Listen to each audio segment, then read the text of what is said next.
যাদের সন্তান হচ্ছে না আপনারা অত্যন্ত পেরেশানির মধ্যে আছেন যে আল্লাহ তাআলা আমাকে সন্তান দিচ্ছে না।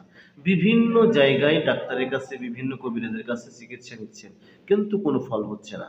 অনেকেই হতাশার মধ্যে পড়ে আছেন যে আল্লাহ তাআলা রব্বুল আলামিন মনে হয় আমাকে মহব্বত করে না, আমাকে ভালোবাসে না, এই জন্য আল্লাহ সুবহানাহু ওয়া তাআলা আমাকে সন্তান দিচ্ছে না।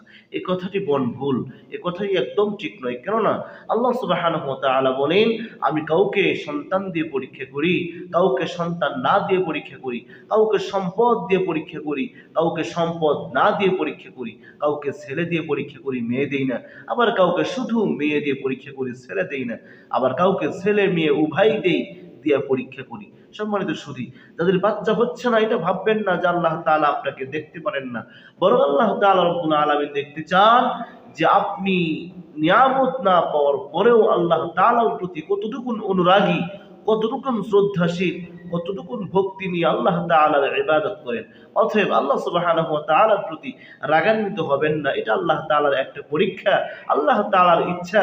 আল্লাহ হুকুম করলে আপনাকেও বাবা মা বানিয়ে দিবেন ইনশাআল্লাহ। আল্লাহ নবী সাল্লাল্লাহু আলাইহি ওয়াসাল্লাম বলেন, তার কাছে নাজিল হয়েছে এক নবী, তার সন্তান ছিল না। সেই নবী আল্লাহ তাআলা রব্বুল আলামিনের কাছে দোয়া করতেন। কি দোয়া করেছেন আল্লাহ সুবহানাহু ওয়া তাআলা কোরআনের মধ্যে তা বলে দিয়েছেন। ওই দোয়াটি, ওই আয়াতটি, ওই আমলটি যদি আমরাও করতে পারি তো ইনশাআল্লাহ আমাদের যাদের সন্তান নেই আল্লাহ তাআলার কাছে কায়মন বাক্যে ওই আমলটি করলে আল্লাহ তাআলা আপনাকেও সন্তান দান করবেন ইনশাআল্লাহ। এই জন্য আসুন, আমলটি অত্যন্ত গুরুত্বপূর্ণ, অত্যন্ত মহত্বপূর্ণ, অত্যন্ত পরীক্ষিত এবং কোরআনের আমল। এই আমলটি করুন তো ইনশাআল্লাহ আপনিও হতে পারবেন একটি নেককার পরহেজগার সন্তানের পিতা অথবা মাতা। সেই আমলটি হচ্ছে প্রত্যেক নামাজের পরে কম পক্ষে 3 বার দরুদ ইব্রাহিম পাঠ করবেন। পাঠ করার পরে 11 বার আস্তাগফিরুল্লাহ পাঠ করবেন। কোন আস্তাগফিরুল্লাহ? আস্তাগফিরুল্লাহ রাব্বি মিন কুল্লি যামবি ওয়া আতুবু ইলাইহি লা হাওলা ওয়ালা কুওয়াতা ইল্লা বিল্লাহিল আলিয়্যিল আযীম। এই আস্তাগফিরটা কমপক্ষে 11 বার পাঠ করবেন। দরুদ ইব্রাহিম কোনটা?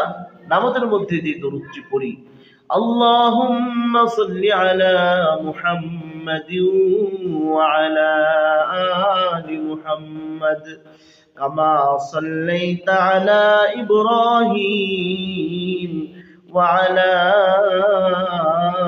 আলি ইব্রাহিম ইন্নাকা হামিদুম مجيد اللهم بارك على محمد وعلى آل محمد كما باركت على إبراهيم وعلى آل إبراهيم إنك حميد مجيد। এই দরুদটা কমপক্ষে 3 বার পাঠ করবেন। এরপরে কাঙ্ক্ষিত সেই আয়াতটি পাঠ করবেন, রব্বি হাবলি মিনাস সালিহিন। আমার সাথে বলেন এবং মুখস্থ করেন, রব্বি হাবলি মিনাস সালিহিন, রব্বি হাবলি মিনাস সালিহিন।